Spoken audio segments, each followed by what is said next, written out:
not new, rebuilt starter or new.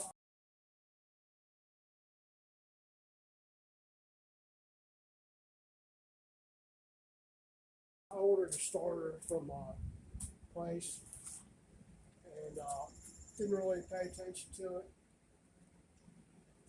other than to pull it out of the box and look at the body and make sure it was right.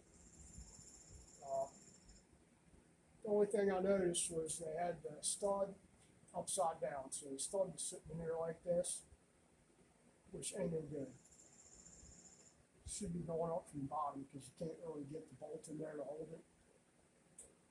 Yeah, as soon as I took it loose, the nut fell out into the damn armature. So I gotta try and fish this thing back in here the way it's supposed to be.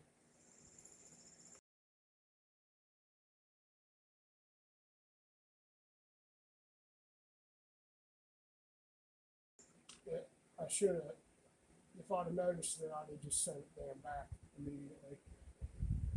But didn't notice it till I'm actually out here getting ready to fix the starter. And I could probably still send it back, but I'm already up here. I'm already sweating like a pig. It's probably 100, 115 in this little metal shed here, maybe more. I don't know. I haven't gauged it, but it's hot.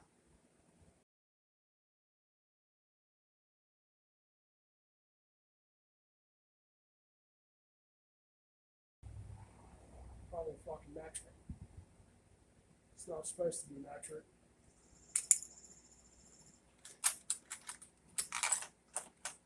It's not a 3/8, and it's not a 7/16. So it got to be a 10 millimeter. Of course, why not?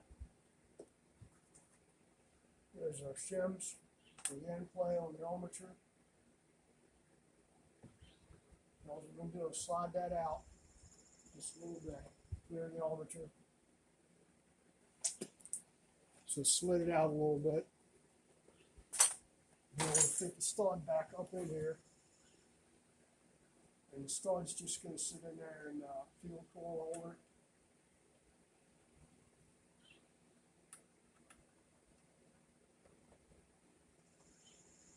Make sure when you bolt the housing back down, you got the orientation right. Okay, you got all these little plastic washers that need to go in the center here, because you don't want the stud arcing up against the frame there. So you have these little ones like this right here. So instead of using one piece like they should have, they got a bunch of other ones in there. Take up space, I guess. The ones that will go down here are going to be the plastic ones. And they should just drop right in there. There's the plastic is just insulator, so when you tighten up,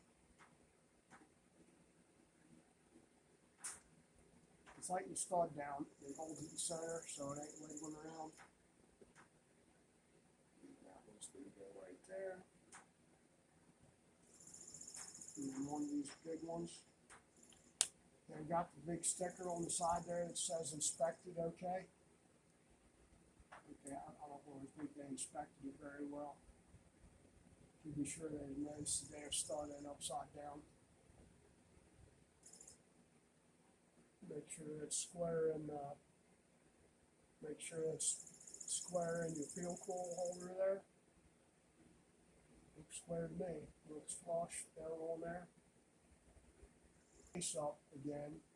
It helps if you take I didn't do it this time, but if it's your first time doing it, take a little yellow grease pencil and put a mark on it so you know exactly where it goes. If you go drop your bolts in there and they don't go,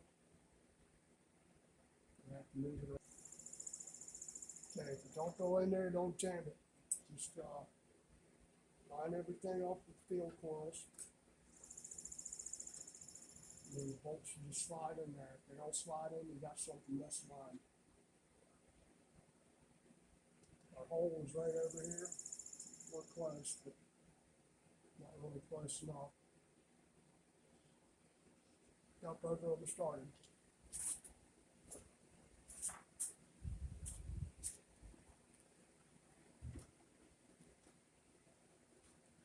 Whew, feels better outside spring than here.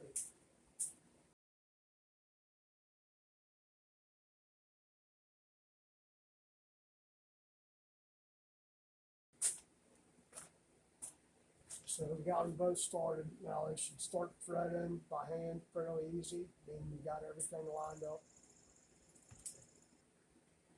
Their studs should be pointing up towards the top there.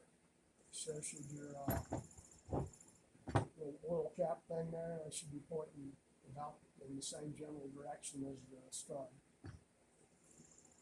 And that's pretty much it. Slap this on here and hopefully the damn thing works.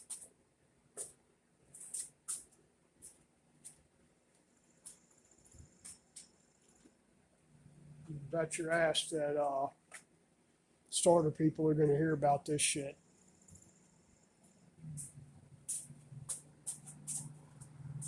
All right, let's go pop this thing on here.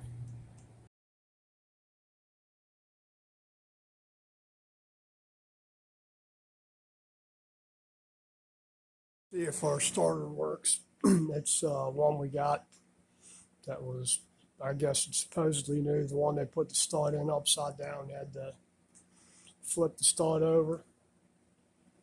Let's try it out and see.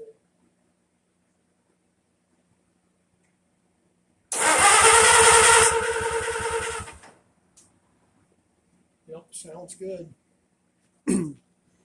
Before it would just barely crank over. You take the plugs out of it, you can crank it over. But anything with